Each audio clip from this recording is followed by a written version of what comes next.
before Goad was a thing. It's stronger because it specifically says they can't attack you or planeswalker you control. It doesn't it doesn't force the creature to attack though, so that's the trade-off. But it's a way to police the cards. The problem is I don't want to add amount of mana to. Great.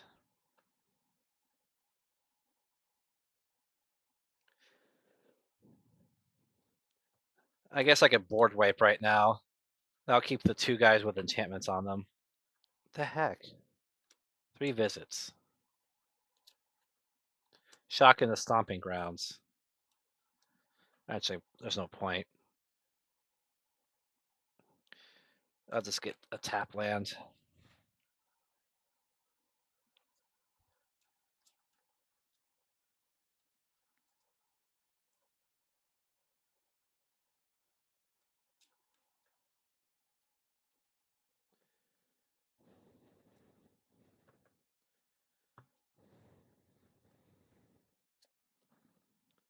Man. Well, if I cast my commander now, it actually will hurt me, but I need him out for a turn, so I'll put Corona out. Pick Avatar when I attack. It's a creature type answer, so I hit someone for 8. And then everyone will get their turns. They'll all probably punch me in the face. And it'll be my turn. So I take like a lot of damage just from that. But the idea is something like this. Now it's indestructible and goaded. Oh, I did that wrong. Strong back it. So anything that targets all the enchantments that target will cost 3 less. Which means I could basically just drop my hand. 1 white, Redemption Art. 1 black, Parasitic. 2 Predatory Piss. Hit someone for basically lethal. This deck is definitely not running as well as it should, but oh well. All right, here's another Universe Beyond card from Fallout, because why not? So it's 5, 6, 7, 8, 9, 10, 11, 12, 13, 14, 15, 16, 17, 18, 19. So this almost hits almost for lethal. And it gets passed around. They have to attack with someone else. The only way to get rid of it, sacrifice or board removal or board exile. Back here. Chromatic Lantern. Give it Spirit Mantle, so it's just pro creature. Hit someone for lethal. This deck is running like shit. That's what I'm supposed to get. That. Here. Spelunking. This draws a card. Play a land, doesn't have one. I give my commander a Toxic 2. I do Thrice Wild Claim, look for 2 more forests. Probably going to be a couple of tap lands. I don't know if, oh, I saw Triumphs. Let's get 2 Triumphs out. I believe I run 6. I run 6 of the Triumphs on purpose. The 6 that are type forest. I don't really need to, because the most efficient land search is forest. And by the way, those could have been on taps, but I don't really need the mana, obviously. But they also come into play on tap because it's spelunking, so it doesn't even really matter. Draw a card. I'm going to tap to cycle this. I'm going to put this away, crack it to search for a land. Put this into play untapped. So it searches for forests. Oh, good lordy, dordy, dordy.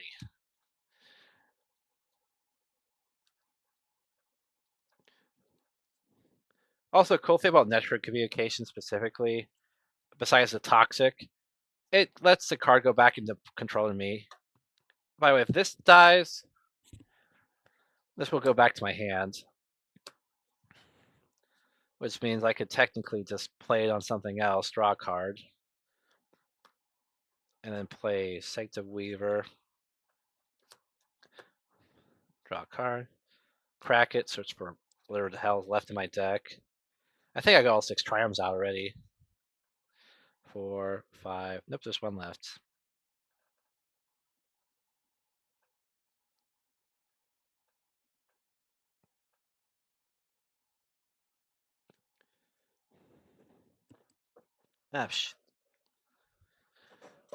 Ah, anyway, I guess I'm a bit burning out anyway. It's been over 2 hours. Pretty dead anyway, so